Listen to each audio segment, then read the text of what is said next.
Input output organization. તો input output organization માટે પહેલા ઇન્ટરફેસની જરૂર પડે, બરાબર. તો input output interface, input output interface topic start કરીએ છીએ આપણે યુનિટ 5.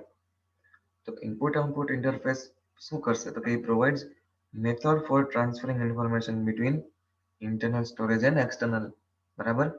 જે ઇનપુટ આઉટપુટ ઇન્ટરફેસ આપણે યુઝ કરીએ છીએ, તો ઇન્ટરફેસ શું પ્રોવાઈડ કરશે, તો કે એ જે છે ઇન્ફોર્મેશન ટ્રાન્સફર થશે input output device to memory અને memory to input output device વચ્ચેની જે ઇન્ફોર્મેશન ટ્રાન્સફર થાય છે, બરાબર, એની મેથડ જે છે એ કોણ પ્રોવાઈડ કરશે, ઇનપુટ આઉટપુટ ઇન્ટરફેસ, બરાબર. પેરિફેરલ્સ ની વાત કરી લઈએ. એમએલપી માં પેરિફેરલ્સ એટલે ઇનપુટ આઉટપુટ ડિવાઇસ થશે. તો પેરિફેરલ્સ કનેક્ટ ટુ કમ્પ્યુટર.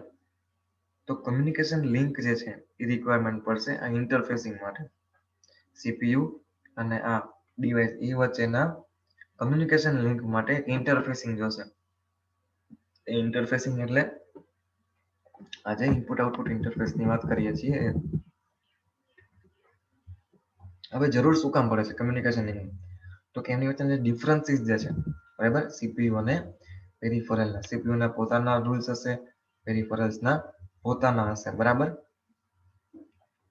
તો ડિફરન્સ હશે બે વચ્ચે, એને સોલ્વ કરવું પડશે કેમ કે બે વચ્ચે કમ્યુનિકેશન કરવું છે, તો આપણે ડિફરન્સીસ જે છે એને રિસોલ્વ કરવા પડશે.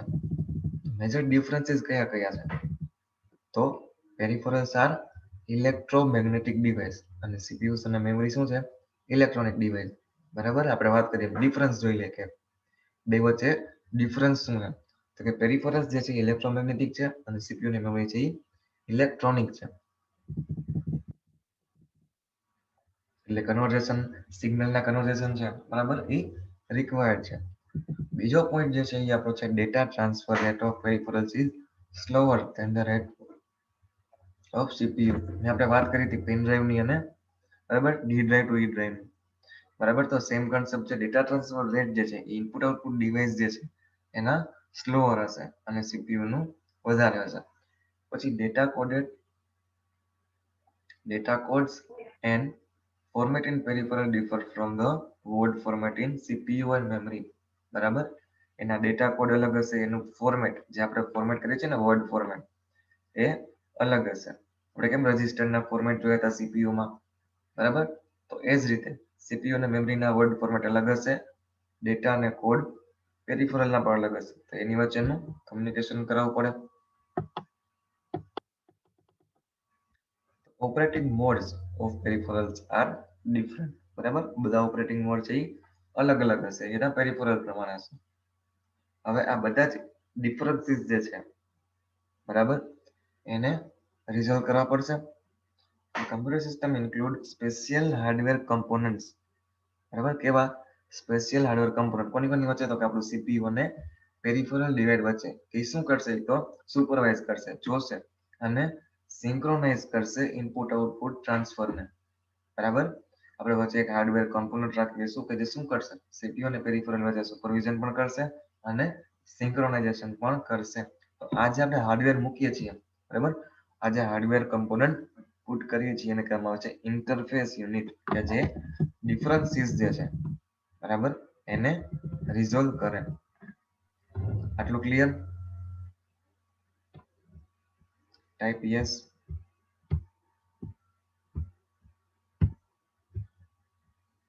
આટલો પાર્ટ ક્લિયર હોય એ ટાઈપ કરો. અત્યારે આપણે જસ્ટ ઇન્ટરફેસ જ જોયેલા છે.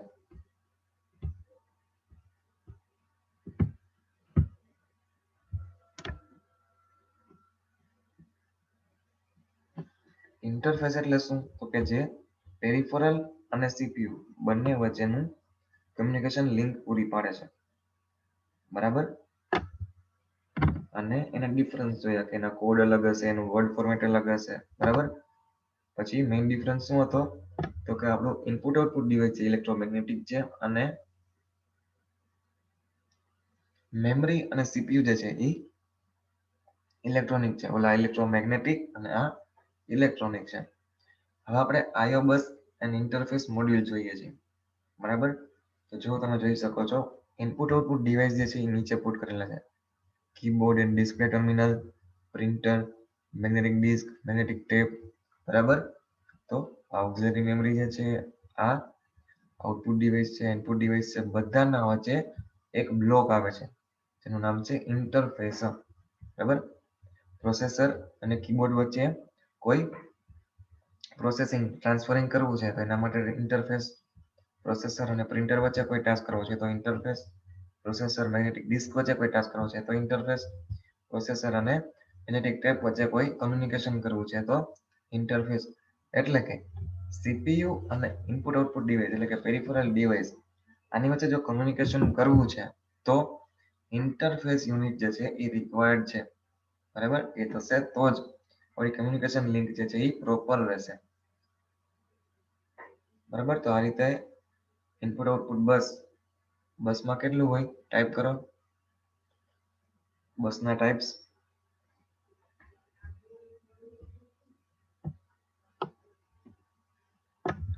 બસના ટાઈપ્સ કયા કયા છે? 3. યસ, કયા કયા?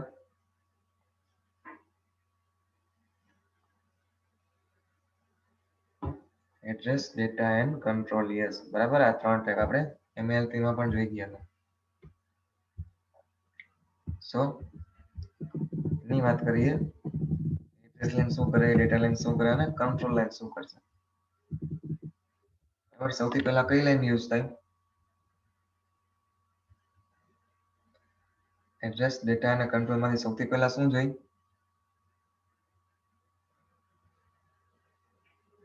યસ, એડ્રેસ જોશે, બરાબર. એટલે કે શું કીધું?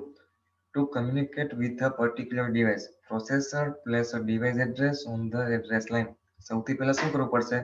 બધા જ ડિવાઇસ કનેક્ટ કરેલા છે તો પહેલા કયા ડિવાઇસ સાથે કમ્યુનિકેશન કરવું છે એનું એડ્રેસ જે છે, બરાબર, ઈ એડ્રેસ લાઇનમાં આપશે.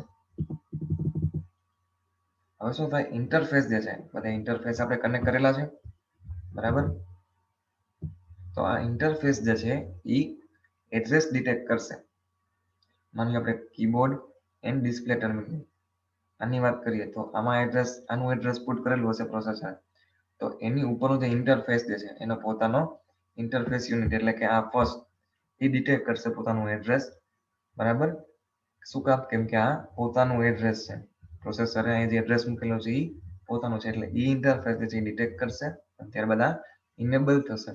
એ જ ટાઈમે બાકીના બધા ડિસેબલ થઈ જશે, બરાબર.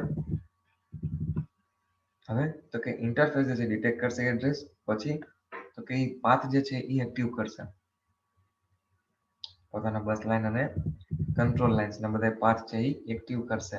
બાકીના બધા ડિવાઇસ જે છે, બાકીના બધા પેરિફેરલ ડિસેબલ હશે અને ઇન્ટરફેસ પણ ડિસેબલ હશે. હવે એડ્રેસ મળી ગયું, બરાબર. હવે શું કરવું છે? રીડ, રાઇટ, આ બધા કંટ્રોલ સિગ્નલ્સ જોશે. સો એડ્રેસ જ્યારે અવેલેબલ છે, એડ્રેસ લાઇનમાં એક્ટિવ થઈ ગયું ઇન્ટરફેસ, પછી શું કરશે? એ ફંક્શન કોડ એટલે કે કંટ્રોલ લાઇન્સ જે છે એ પ્રોવાઈડ કરશે. અને કંટ્રોલ લાઇન્સમાં ફંક્શન કોડ જે આપે છે, બરાબર, એને શું કહેવાય? IO command.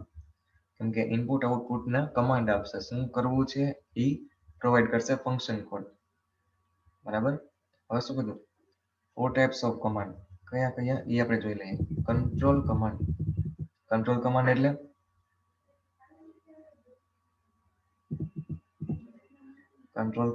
ટાઈપ કરો.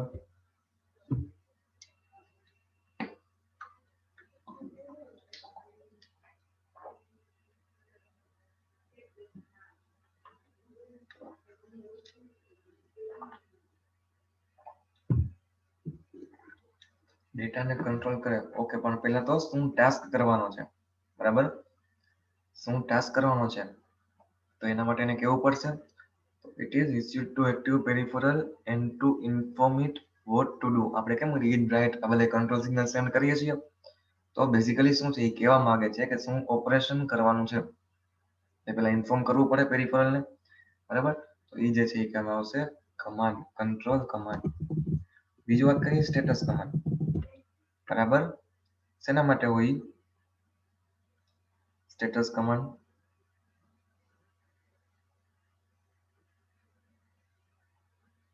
કોઈ પણ ડેટા ટ્રાન્સમિટ કરવો છે તો પહેલા એનું સ્ટેટ, બરાબર, એનું સ્ટેટસ જોવું પડશે. તો એના માટે આપણે પ્રોસેસર જે છે, બરાબર, એ શું કરશે, પેલા જોશે કમ્પ્યુટર કે ડિવાઇસ છે, જે કનેક્ટેડ ડિવાઇસ છે પેરિફેરલ, એ ટ્રાન્સફર કરવા માટે રેડી છે કે નહીં. તેના માટે આવશે સ્ટેટસ કમાન્ડ. એનું હાલનું સ્ટેટસ શું છે, ફ્રી છે કે કોઈ બીજી ટાસ્કમાં છે કે શું છે, તો એ આવશે status command. Data output command, આઉટપુટની ડાયરેક્શન કઈ હોય, આઉટપુટની ડાયરેક્શન કઈ હોય,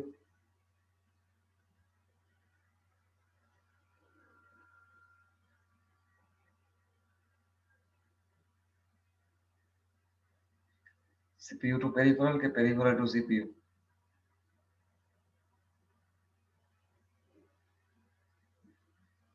CPU ટુ પેરિફેરલ કે પેરિફેરલ ટુ CPU? આઉટપુટની ડાયરેક્શન કઈ હોય?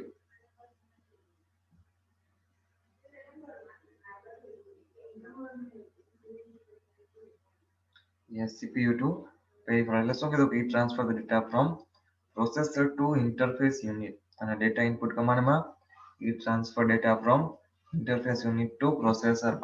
બરાબર. આ 4 પ્રકારના આપણા કમાન્ડ હતા કે જે IO કમાન્ડ યુઝ થાય છે પ્રોસેસર અને પેરિફેરલ ડિવાઇસ વચ્ચેનું કમ્યુનિકેશન લિંક માટે. આટલું ક્લિયર છે? યસ ટાઈપ કરો.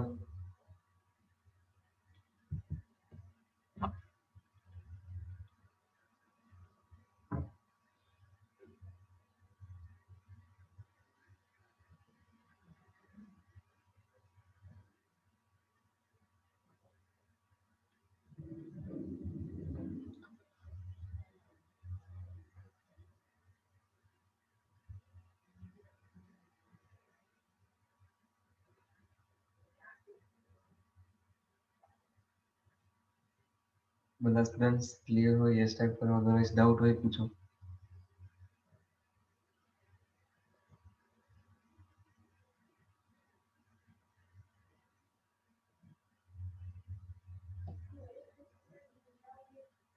ઓકે, હવે વાત કરીએ મેમરી બસની.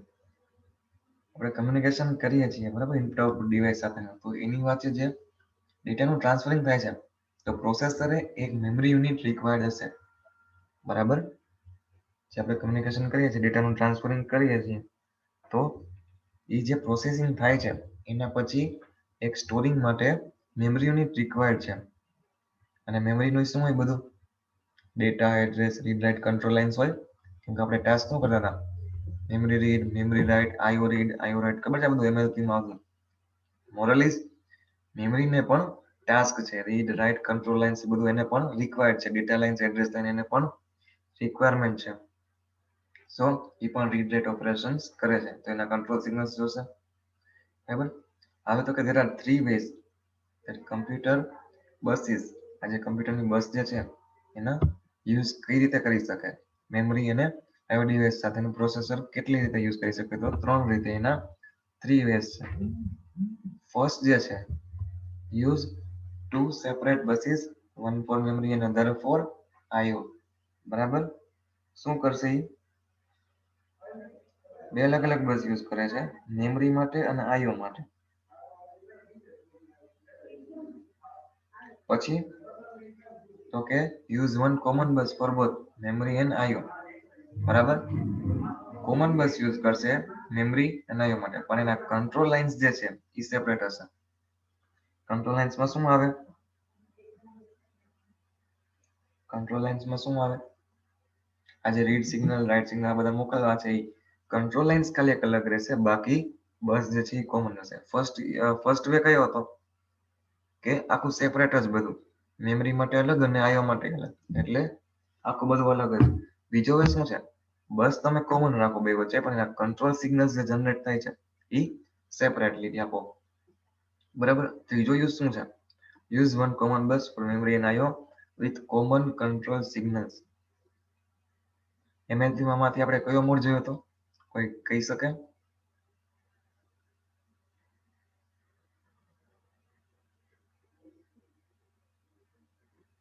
MLP માં કયો મોડ જોયેલો હતો?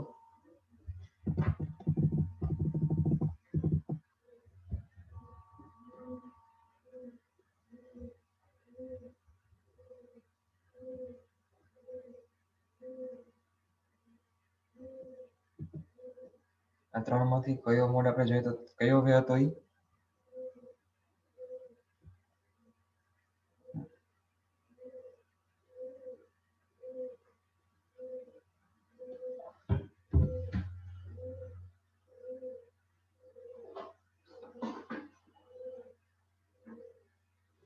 સેપરેટ વાળો, બરાબર. ફર્સ્ટ જે હતો ઈ કે સેપરેટ બસીસ યુઝ કરેલી હતી, વન ફોર મેમરી અને અધર ફોર IO. યાદ આવે છે? ફર્સ્ટ જે હતું એ મેમરી હતું, પછી એની બાજુમાં ઇનપુટ, એની બાજુમાં આઉટપુટ, ત્રણેયને અલગ અલગ એડ્રેસ જતા હતા, ત્રણેયને અલગ અલગ ડેટા બસ જતી હતી, ત્રણેયને અલગ અલગ કંટ્રોલ સિગ્નલ્સ જતા હતા. સો આપણે ફર્સ્ટ મોડ હતો યુઝ કરેલો હતો, બરાબર. ફર્સ્ટ મેથડમાં શું હોય તો computer is independent sets of data, address અને કંટ્રોલ બસ, બરાબર. બધું ઇન્ડિપેન્ડન્ટ છે મેમરી માટે અને IO માટે, બધા માટે.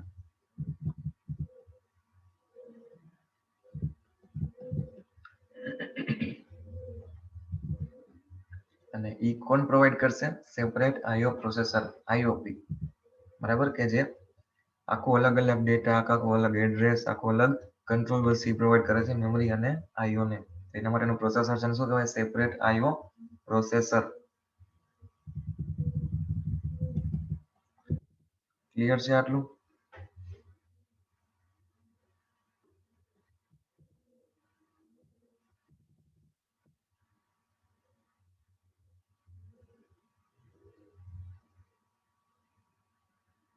આ ટોપિક ક્લિયર?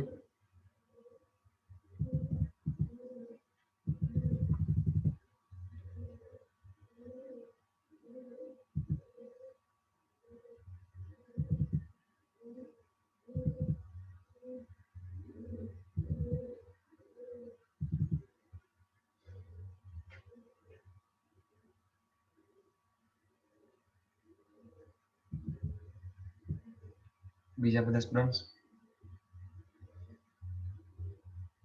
ક્લિયર છે? એ સ્ટેપ કરો એટલે આગળ આપણે ટોપિક સ્ટાર્ટ કરીએ.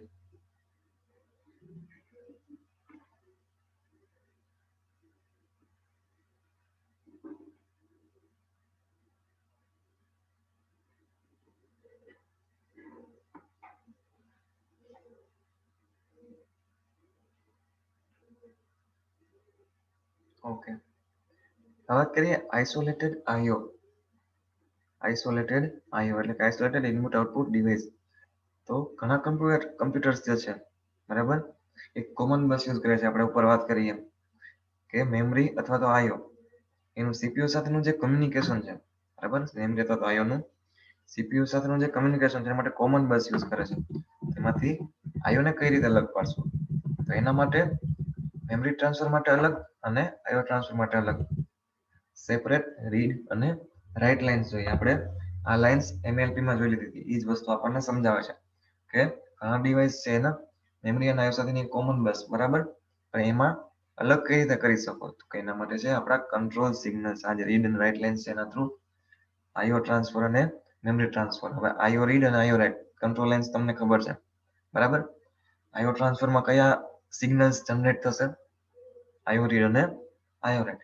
એ જ રીતે મેમરી ટ્રાન્સફર કરવું હશે તો મેમરી ટ્રાન્સફર માટે મેમરી રીડ અને મેમરી રાઇટ, બરાબર. એટલે કે ખાલી રીડ અને રાઇટ લાઇન્સ થી આપણે IO ટ્રાન્સફર અને મેમરી ટ્રાન્સફર ને અલગ કરી શકીશું, બરાબર.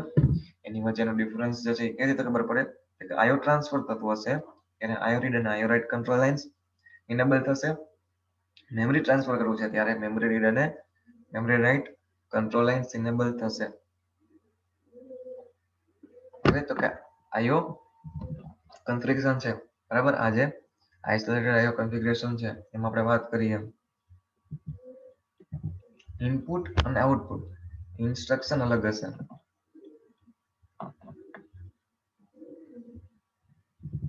ઇનપુટ આઉટપુટ ની ઇન્સ્ટ્રક્શન કઈ હતી? ટાઈપ કરો, કોઈને કઈ યાદ હોય તો.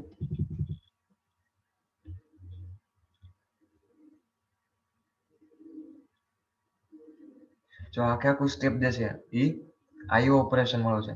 IO રીડ અને IO રાઇટ ઓપરેશન MLP માં આપણે યુનિટ 2 માં જોઈએ તો આખે આખું ઓપરેશન આપણને અત્યારે સમજાવેલું છે. કોઈને યાદ હોય તો ટાઈપ કરો.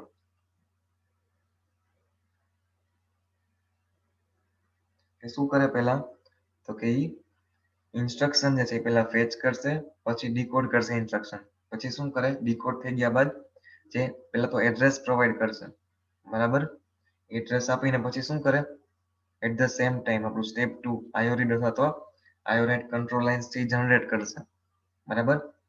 ફર્સ્ટ સ્ટેપ શું હતું, એડ્રેસ પ્રોવાઈડ કરશે. બીજું સ્ટેપ હતું આયોરીડ અથવા આયોરાઇટ કંટ્રોલ લાઇન્સ પ્રોવાઈડ કરશે. ત્રીજું સ્ટેપ શું હતું,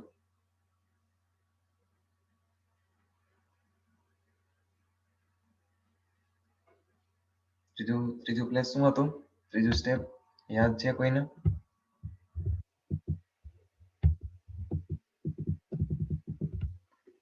ફર્સ્ટ 2 સ્ટેપ મેં કીધા. ફર્સ્ટ આપણે એડ્રેસ પ્રોવાઈડ કરતા હતા. સેકન્ડ આપણે કયું ઓપરેશન કરવું છે, ઇનપુટ કે આઉટપુટ, એનું કંટ્રોલ લાઇન્સ જે છે એ પ્રોવાઈડ કરતા હતા.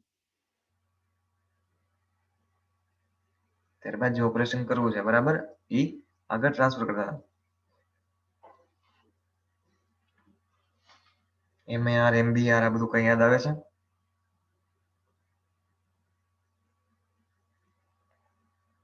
તો એ રીતે બીજું ઓપરેશન જે આપણે રીડ અથવા તો રાઈટ કયું ઓપરેશન કરવું છે, પછી આપણે શું કરતા હતા તો કે જે ડેટાનું ટ્રાન્સફરિંગ કરવું છે, રીડ કરતા હોય તો IO ડિવાઇસ ટુ પ્રોસેસર અને રાઈટ કરતા હોય તો પ્રોસેસર ટુ આઉટપુટ ડિવાઇસ, એ રીતે ડેટાનું ટ્રાન્સફરિંગ કરતા હતા. મેમરીમાં શું કરતા હતા, ફેચ કરશે ઇન્સ્ટ્રક્શન, બરાબર, મેમરીમાંથી. પછી એની એડ્રેસ એનેબલ કરશે અને પછી રીડ અથવા તો રાઈટ કંટ્રોલ સિગ્નલ થી જનરેટ કરશે. બેમાં આપણે ફર્સ્ટ 2 સ્ટેપ હતા એ સેમ હતા, બરાબર. તો કે અહીંયા સમજાવે છે કે પહેલા એડ્રેસ પ્રોવાઈડ કરે, પછી રીડ અથવા તો રાઈટ કંટ્રોલ સિગ્નલ, હવે આઈઓ હોય તો આઈઓ માટેના અને મેમરી હોય તો મેમરી માટેના ઈ પ્રોવાઈડ કરશે. તો આ રીતે અલગ કરી શકશું.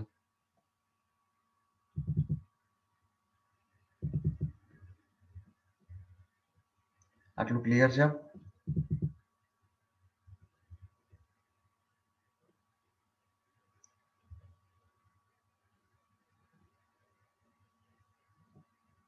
આટલી વસ્તુ ક્લિયર હોય યસ ટાઈપ કરો.